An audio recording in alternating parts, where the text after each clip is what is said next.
On May 9, 2017, Deputy Jeffrey Stowell arrived at a house in Tallahassee, Florida to take a report from a man named Peter Turney. Peter explained that he had been driving his mother's 2006 silver Toyota Camry when he stopped at a local duplex to meet a friend. From there, a couple of guys from that residence took his car without his permission. They had driven him to his house and demanded he go inside and get them money, but he was able to call 911 instead. The men had left the area by the time the deputy got there, so Peter wanted to report the car stolen. Oh, and there was also a dead body in the trunk. This is Monsters.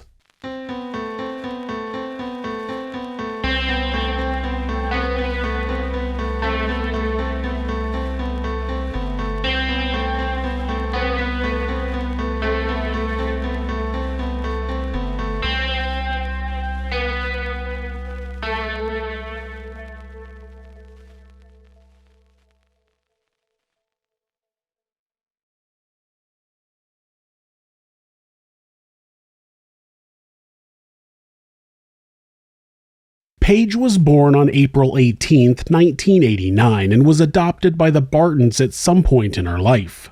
Not much is known about her early life, but she attended the same high school as a young man named Hoyt Vowell, who was a few grades above her. Corey started off as a good kid, getting good grades and playing soccer, but in his teens he started doing drugs and getting into trouble. Not long after the two started dating, they ran off to Panama City together, and soon Paige was pregnant. They had a quick marriage at the courthouse, and Corey's parents were shocked when he called and told them that he was married and would soon be a father. Eventually, after their son was born in December of 2006, they moved into a loft apartment that was built in the back of Corey's parents' house. He tried to keep his life together, working as an electrician, but drugs and alcohol led to him being fired. Corey and Paige eventually got their own place, but the drug use caused continual problems. Arrests, car accidents, you name it. In 2015, the couple went to a party and got into a fight where Corey ended up stabbing a guy. He was charged with attempted murder and ended up pleading guilty to aggravated assault with a deadly weapon. While Corey served his time, Paige continued her life of drugs and illegal activity. Eventually, she and Corey got divorced and his parents gained custody of their son. Patrick Berrane was born on May 24, 1995, and seemed to quickly get into a life of drugs and crime. He had dated a woman named Ashley Schmitz for about 4.5 years, and during that time the couple lived together at her home. Patrick liked guns and he owned several, but when the couple broke up on April 2nd of 2017 and he moved out, he didn't have a place to keep his long guns. Since the breakup was fairly cordial, Ashley told Patrick that she would store his long guns for him until he found a permanent residence. Patrick took multiple handguns with him when he moved out of her place, and the long guns stayed there. Just over a month later, on May 8th, Patrick called Ashley and told her a friend was coming by to pick up the rest of his guns. At about 8 p.m., Stanley West and Vicky Strickland showed up, and despite Ashley asking them to wait in the hallway while she got the guns, they followed her into the bedroom anyway. Ashley described Vicky as quote-unquote geeking as if she were on drugs, probably because she was. Anyway, Stan and Vicky wrapped 2 rifles in a blanket and then placed them in a black duffel bag before leaving the residence. This situation that Ashley described as sketchy worried her. She texted Patrick after Stan and Vicky left, writing, quote, "I don't know what's going on. Whatever's happening, you need to get out of the situation. That was sketchy as shit. They were so fucked up, I swear I thought they were going to shoot me. You were better than all of that. Get out of there." She texted him the following day to tell him she was worried about him, but he never responded to any of her messages. Like many drug-addicted parents, Paige Vowell prioritized drugs over her child. She began dating a man named Page Briggs, who was also a drug-addicted criminal. Paige was addicted to painkillers, and on May 9th, she contacted her friend, Hoyt Birge, and told him she needed pills. He agreed to bring some pills to Page Briggs's house, which was a duplex on Mission Road. He owned the duplex and lived in one side while renting out the other. At some point that day, Stan and Vicky arrived at the residence to deliver the guns to Patrick and, I can assume, hang out with their friends. The same day, Peter Turney was hanging out with a friend when, that afternoon, he got a call from Hoyt who asked him if he had any blues. Blues are a slang term for prescription painkillers. Peter was in possession of the drugs, and Hoyt asked him if he could buy some from him cheap so he could resell them to Paige for a profit. Peter agreed, and Hoyt asked him to meet him at the duplex on Mission Road. At the residence, Peter showed up first, and soon after, Hoyt pulled up in a gold Ford Explorer with 2 other occupants. Hoyt and Peter walked up to the front of the duplex while their friends all waited in the vehicles outside. Upon entering the right side of the duplex, things immediately turned violent. Peter described seeing 2 women on the couch in the living room. They were Paige Vowell, who Hoyt was supposed to be delivering drugs to, and Vicky Strickland. Quickly after entering the living room, Patrick Berrane, David Howard, Page Briggs, and Stanley West entered the room, all brandishing firearms according to Peter. Peter would also say in his interview that someone named Corey was there, but Corey Vowell was in prison serving a 3-year sentence for the assault with a deadly weapons charge and couldn't have been there. I couldn't find any other person named Corey mentioned anywhere else. Page Briggs was paranoid that Hoyt was going to try to rob them. Hoyt hadn't told them that he was bringing other people to his house and it made him nervous, so he grabbed Peter and pushed him to the ground. Peter said he felt someone hit him on the head with a gun and pressed the barrel into his back while he was on the ground. This was later backed up by a laceration on his head and circular marks on his back which were observed by law enforcement. That caused Hoyt to go crazy, according to Paige Vowell's later interview. The amplified paranoia, along with the confusion, caused the entire unit to erupt into violence. Patrick, Stan, and David began fighting with Hoyt, with at least one of them hitting Hoyt with a hammer. Hoyt wouldn't back down and fought for his life briefly before a gunshot rang out. Peter would later say he heard Patrick trying to justify the shooting, saying Hoyt grabbed the barrel of his gun. The attackers wrapped Peter up in duct tape and began questioning him, wanting to know who he had come there with. He told them that one friend, DeAndre, was with him, but he had stayed out in the car. They released Peter and told him to go outside and get rid of DeAndre, but when Peter went out there, his friend had already left. The other 2 men who had arrived in the Gold Explorer with Hoyt were also gone. When he went back inside, he saw the 4 men wrapping Hoyt up in sheets and plastic. The attackers had taken all of Hoyt's belongings and put them in a plastic bag in the backyard. Peter would later say that he believed the plan was to burn the belongings. Peter also overheard them making a plan to take Hoyt's body out to a friend's property in Monticello, cover it in lye, and bury it. It seemed that they planned on bringing Peter with them to help. The group took Peter's personal effects, including his ID, and told him that now they knew where he lived. They threatened to kill him if he told anybody about the incident. After that, Patrick and David pulled everything out of the trunk of Peter's Toyota Camry and loaded Hoyt's body inside. David drove Peter's car with Peter and Patrick riding as passengers. Before they could start heading to Monticello, Peter convinced them to take him to his house where he could get them money. The greedy murderers took the bait and drove to Peter's house where they parked 1 street over. When he got into his home, he woke up his mother and had her call the police. While David and Patrick were out with Peter, Paige Vowell began cleaning the duplex. She used bleach to clean the blood off the floors and the walls. When Deputy Stowell arrived at Peter's house, he took down the details of what had happened and they reported the car stolen. The deputy attempted to contact Hoyt as a means of verifying the story he was being told. He ended up speaking to Hoyt's mother, who told the deputy that she had seen her son the previous day at around 7 p.m. She said she thought she heard him leave with some friends after she went to bed and she hadn't seen him since. Detectives got a search warrant for 2685 Mission Road, which was owned by Page Briggs, and talked to the resident of the duplex's other unit. He said that he heard an altercation, including yelling, at about 10:30 the previous evening, but the insulation between the units was pretty good, so he couldn't hear exactly what was being said. The duplex was in a state of disrepair. The roofing was missing on the right side, and there was a large construction dumpster in the driveway. It seemed that the previous January, a tree had fallen on the right side of the duplex and repairs were underway. But based on the crime scene photos, the residents weren't what you would call clean freaks. A deputy noticed a pair of black latex gloves and what appeared to be the cardboard tube from a roll of duct tape on the ground by the mailbox. When Detective Chris Jacobs arrived with the warrant, investigators entered the residence and immediately noticed a strong smell of bleach. When luminol was sprayed to determine the presence of blood in the home, the living room lit up like a Christmas tree. The floor, the walls, the curtains, and the couch all showed the presence of blood. The luminol lit up the bathroom as well.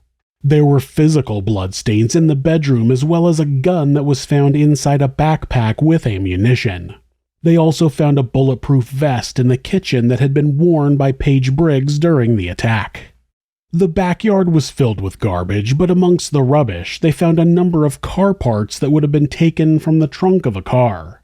A trunk mat, spare tire iron, and a plastic trunk liner. It was determined that they were the items taken out of the trunk of the car Peter was driving. At the same time, maintenance workers from the U Club Apartments, a complex of off-campus housing near Florida State University, reported seeing a silver Toyota Camry with no rear license plate in the parking lot. When deputies arrived, they found the silver Toyota Camry with a car cover over it. There was no rear license plate and there was blood on the back of the car. When the trunk was forced open, authorities found the body of Hoyt Birge wrapped in plastic. Soon after, investigators learned that Patrick's girlfriend, Brittany Guthrie, lived in one of the units at the complex.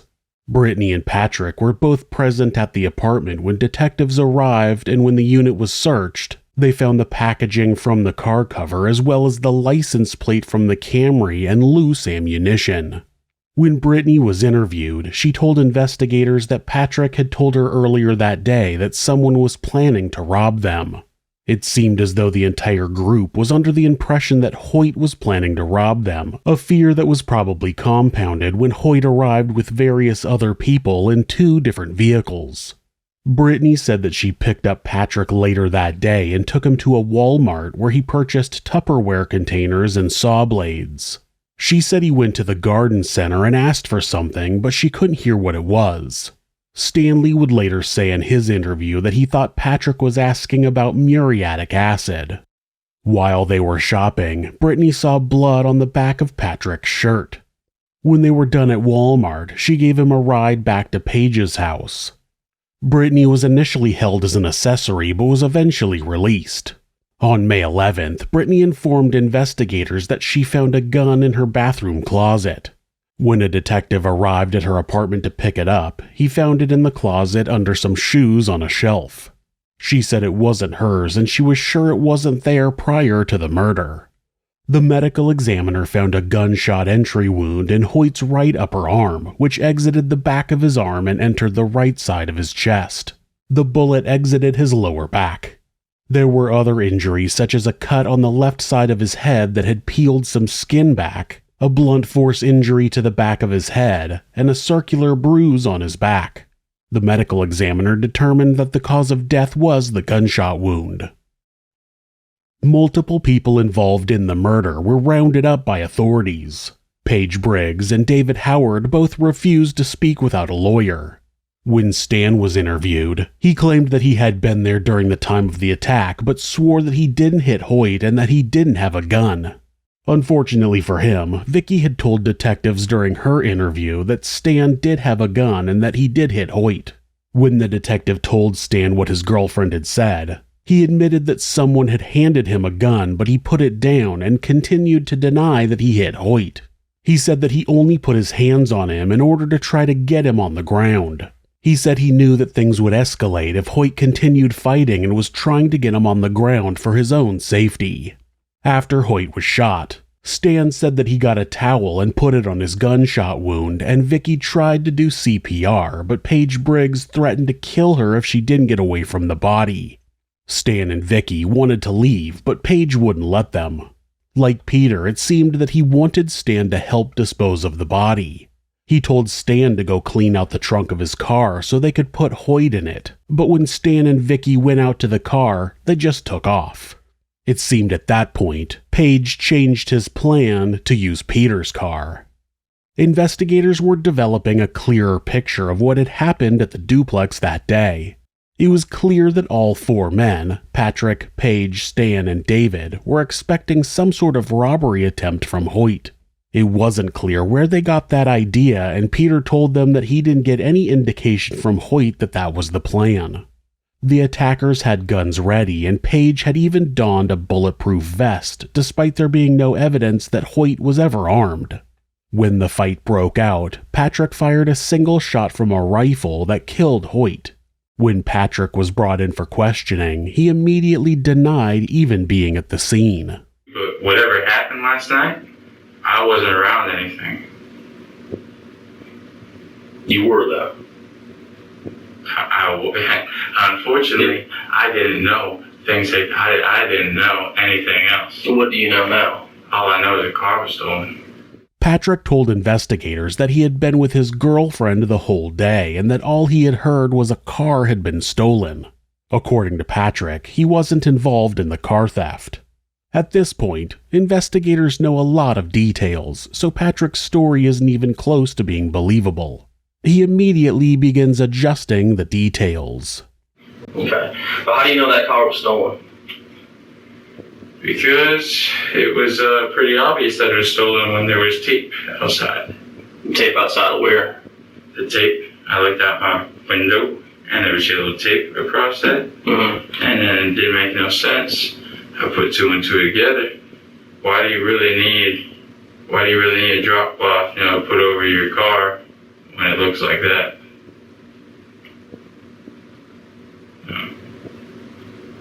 And I woke up at about 6:30. And I went back to bed. Okay. Where did David go once you came back? You helped him put the sheet over it? Yeah, I did. Okay. I did. I even bought it for him. Okay. And I didn't, I got that vibe after that, but I didn't know I was putting my shit up on a stolen car. Now, Patrick admitted to having purchased the car cover, but didn't know that the car was stolen at the time. He also told the detectives that he had to get his Xanax on the street now, which is why he doesn't remember stuff. The section of the video where he explained why he had to get his Xanax on the street was redacted. After denying knowing anything about the murder, his story changed again. He pulled up in the trunk for something. Who pulled up in the trunk? Yeah. Who's him? Freaking David. David? Sorry. He pulled up where? After he was already at the complex, he pulled up in the trunk. Mm-hmm. I don't know what for. I was, like I said, I was drunk. But he pulled it. I looked and that was that. What was it? It was a body. Was it a body? Who was it? Everybody knows him. I've met him maybe 3 times. His name is Hoyt. Hoyt? Hoyt. What did David say about it? He didn't really have much to say. Did you touch him? No, I didn't. Well, and that's what I'm saying. That's what we want to eliminate you from. Yeah. No, exactly. I know. That's why when you brought that up, and I just thought about it. No, I'm not the type of person that, if I see that, oh yeah, go park and visit, or let me help you here. Mm-hmm.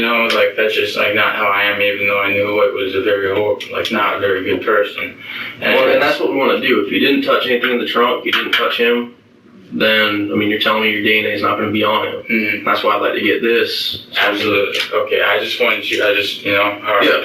I'm trying to be as honest as I can, but, without, getting myself hurt or getting something hurt or getting something. And that's why I explain to everyone what DNA is. You're being as honest as you can. That's why your story has already changed multiple times. You're flat out lying about being involved. The detectives had already been told by multiple people that Patrick pulled the trigger, by another victim and people who were his friends. When stories by multiple unrelated parties match, it usually means it's fairly accurate. This is what the detectives were told by Paige Vowell. Paige just was holding Pete down and trying to figure out what was going on, and Hoyt was just going crazy. And Stan, and because I'm being really honest, I can't believe I'm doing this, but I feel really bad for Hoyt. It shouldn't have happened like that. If it was, anyway, Hoyt started going crazy. Stan was grabbing them all over the place, and then literally, I swear to God, I saw fucking Hoyt's ear, like dangling or something, and I tried to get him to stop, but then Hoyt was going crazy. He was like jumping around all over the place, and then the next thing you know, I hear a fucking gunshot. Through her crocodile tears, Paige told the investigators that her boyfriend was holding Peter down while the other guys were fighting Hoyt. And then there was a gunshot, and she says, quote, "I didn't think Pat hit him." Of course, now we know he did. The detective even clarified exactly who shot Hoyt.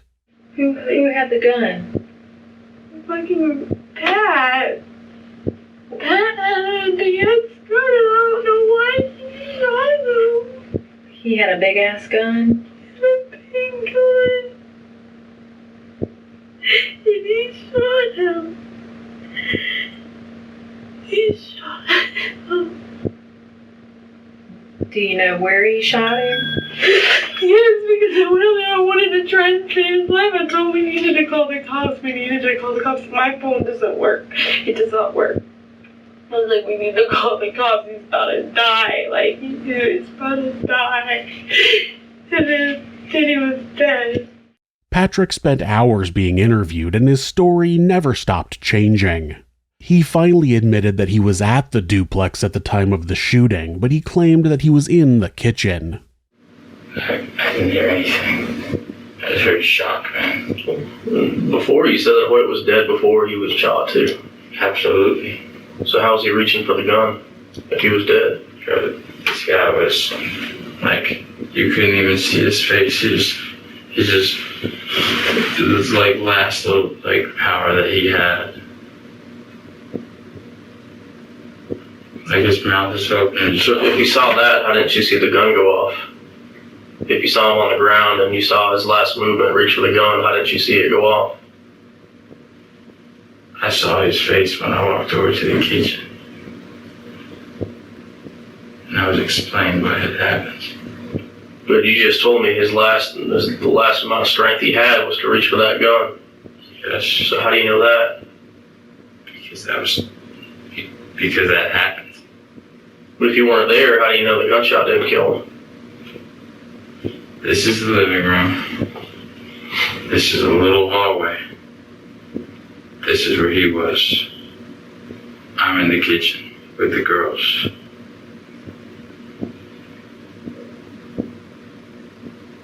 Okay, so did you see him reach for the gun?